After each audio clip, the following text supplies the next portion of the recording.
रिश्ते वापस चले गए। दोस्ती एक ऐसा रिश्ता है जिसे जब भी हम याद करते हैं तो मन में गुदगुदी होती है। मुझे तो मेरी सहेली हेमलता की याद आ जाती है।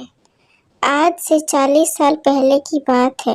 मैंने 11वीं की परीक्षा पास की थी और घर में शादी की बात चलाने लगे थे। मुझे लगता था कि कम से कम डिग्री कर लूँ तो अच्छा रहेगा, परंतु वहाँ हमारी बात कौन सुनने के लिए बैठा है। हमारे घर में मेरी बुआ ने डिग्री तक की पढ़ाई की थी। डिग्री तक पढ़ने के कारण उनकी शादी के लिए देरी हो गई थी। हंसी आती है, परंतु बहुत से रिश्ते इसलिए वापस चले गए थे कि लड़की बीए पास है। उसका असर मुझ पर पड़ा और 11वीं के बाद मेरी पढ़ाई रोक दी गई थी।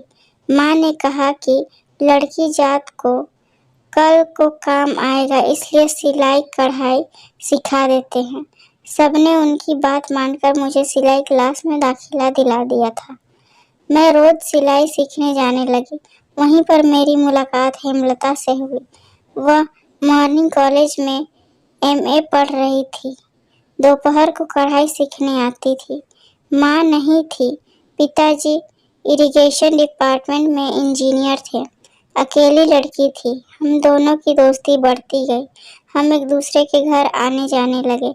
उसे मैंने बातों बातों में मेरी पढ़ाई के बारे में बताया तो वह मेरे पिताजी के पास गई और कहने लगी, चाचा जी, मेरी कॉलेज में दाखिला दिला दीजिए, मेरे साथ कॉलेज आती जाती रहेगी। हाँ, अगर शादी फिक्स हो जाती है तो पढ़ाई छोड़ देगी।